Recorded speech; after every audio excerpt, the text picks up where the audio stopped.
Oi, crianças, voltamos e agora a gente vai usar a nossa apostila de história. E tem em mãos marca-texto, pois vamos precisar. Então, pessoal, a gente continua falando aí sobre a migração, sobre a importância, né, que esses migrantes tiveram para a nossa cultura, né, a formação das tradições do nosso país. E dando continuidade aí, a gente vai concluir, né, esse assunto nessa unidade que fala sobre isso, né, sobre a migração. Então vamos acompanhar junto aí o Teorizando da página 49? Então, a imagem que você acabou de ver mostra retirantes nordestinos saindo de sua terra de origem. Muitos nordestinos e nortistas começaram a deixar as suas regiões a partir da década de 60 em busca de melhores condições de vida e trabalho. A grande maioria deles se deslocou para o Sudeste, onde estavam localizados os maiores centros urbanos da época, uma vez que essa região era considerada promissora em relação à oferta de empregos e bons salários. Quando a gente fala aí, gente, né, a imagem que você acabou de ver é aquela tela que vocês reproduziram na aula passada, ó. Vou mostrar para vocês. É essa daqui, ó, que fala dos retirantes, tá? Então, por que a região sudeste, como a gente já falou, era muito procurada? Porque era uma região, né, que possuía bastante indústrias, abria mercado de trabalho para essas pessoas, né? Por isso que a região sudeste concentrava o maior número de população, principalmente nas cidades de São Paulo e Rio de Janeiro, tá? Todavia, odiernamente, esse fluxo de imigrantes para o Sudeste diminuiu consideravelmente. Haja vista que o crescimento das indústrias na região centro-sul do Brasil estagnou e tanto o centro-oeste quanto o norte estão vivendo a expansão das fronteiras agrícolas, o que promete empregos, o desenvolvimento econômico. Por essa razão, mas também razões pessoais, como a saudade de casa e da família, muitos nordestinos que migraram para o Brasil na década de 60 e 70 estão retornando para as suas cidades de origem. Por quê? Porque houve essa diminuição, né? Deu-se aí uma estagnada, deu uma estabilizada aí, e como a oferta de trabalho diminuiu, as pessoas decidiram regressar para a sua região, tá? Minoria, mas aconteceu.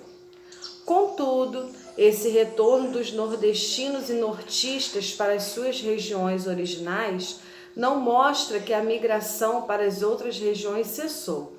Ainda hoje, muitas pessoas saem dessas regiões em direção ao sudeste e ao sul do país, já que essas ainda são as regiões mais desenvolvidas do país. Essa alteração de fluxo migratório apenas mostra que as famílias retornando, mas não todas, pois esse processo de retorno ainda está em construção. Então vamos destacar aí esse último parágrafo. Ó, um bom exemplo de oferta do trabalho na região sudeste, né, que é a nossa região aqui, mostrando um pouquinho, falando sobre o nosso estado do Rio de Janeiro, está bem pertinho da gente aqui, que é a Comperj, no município de Itaboraí, município vizinho, mais ou menos que vizinho nosso. O que acontece, né? Possui uma grande oferta de trabalho, né? E por essa oferta de trabalho ser muito expansiva, muitas pessoas, né, migraram de outras regiões, principalmente do Nordeste, né? A cidade se expandiu com isso, né? Criou-se mais prédios, mais moradias, porém esse trabalho, né, que era oferecido, chegou uma hora que acabou. Aí o que aconteceu? A cidade se esvaziou de novo e as pessoas migraram para sua terra natal, né? A terra de origem. Mas ainda é um grande polo industrial e traz pessoas de vários lugares do Brasil, tá bom? Então tá pertinho da gente aqui. Agora, nos balõezinhos, vamos ver o que as crianças estão aí nos trazendo de mensagem. Os migrantes nordestinos e nortistas saíram das suas regiões e se mudaram para o sudeste e sul do Brasil em busca de melhores condições de vida. Mas hoje em dia, alguns estão voltando para suas cidades de origem.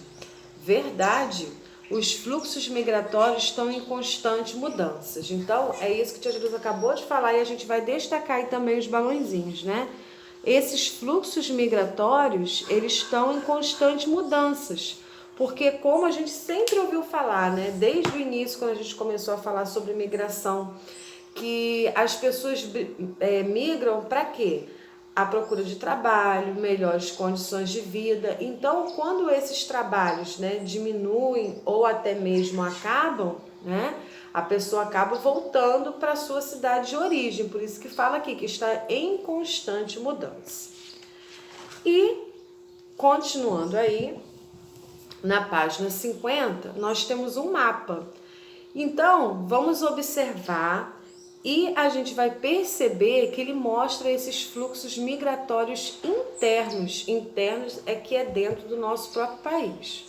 Como é possível perceber, há pessoas se deslocando tanto para a cidade de São Paulo quanto para a região Nordeste, pois os fluxos migratórios não cessam. Então, ó, estado de São Paulo, na região Sudeste, né? E a gente tanto vê a quantidade de setinhas azuis, né, saindo do estado de São Paulo, indo para a região Sudeste, região Sul e região Nordeste, quanto também entrando dessas regiões para o estado de São Paulo, tá? Então, ó, na legenda nós temos os fluxos migratórios nas setinhas roxinhas, né, com destino ao estado de São Paulo, e nas azuis com origem no estado de São Paulo, tá? Aí agora a gente tem um exercício de fixação. Claro que não vai falar só sobre o que a gente acabou de contextualizar aqui, vai estar fazendo um apanhado geral aí, tá? Exercício de fixação. Quais povos já viviam aqui no Brasil quando um maior fluxo de imigrantes europeus começaram a se mudar para cá? Então vocês vão marcar aí, né, de A a E tem uma resposta certa, tá? Vocês vão marcar aí qual é. Preencha a cruzadinha sobre o povo originário do Brasil, os quais já moravam no país quando os europeus chegaram. Então aí a gente tem algumas coisas que são peculiares do povo indígena, tá? Cacique, canoa, arco, cocar e oca. 15. Entre as figuras abaixo, pinte apenas aquilo que pertence à cultura indígena, tá? Lembrando, quando a gente fala de cultura indígena, é aquela bem raiz, né? Porque a gente sabe hoje que a tecnologia chegou em algumas aldeias, que eles já compartilham, né, de alguns acessórios que são originários do homem branco, como roupas, sapatos, chinelos, telefone, antena parabólica, enfim, eu quero que vocês pintem aquele que é realmente, de fato, raiz da época, né? Tá? 16. O governo brasileiro influenciou a migração de europeus por qual motivo? Que a gente já viu. Qual foi o motivo principal que levou, né, à influência dessa imigração? 17. Observe a imagem a seguir e responda o que se pede. Então, nós temos aí na imagem o seguinte: estima-se cerca de 258 milhões de imigrantes no mundo. Por que essas pessoas migram? Já falamos, né? Em toda esse capítulo e também até no trimestre anterior, né? Se você resolvesse migrar, para onde gostaria de ir e por quê? Então, a gente para aí na questão 17, na página 52, tá bom? Volto já com correções.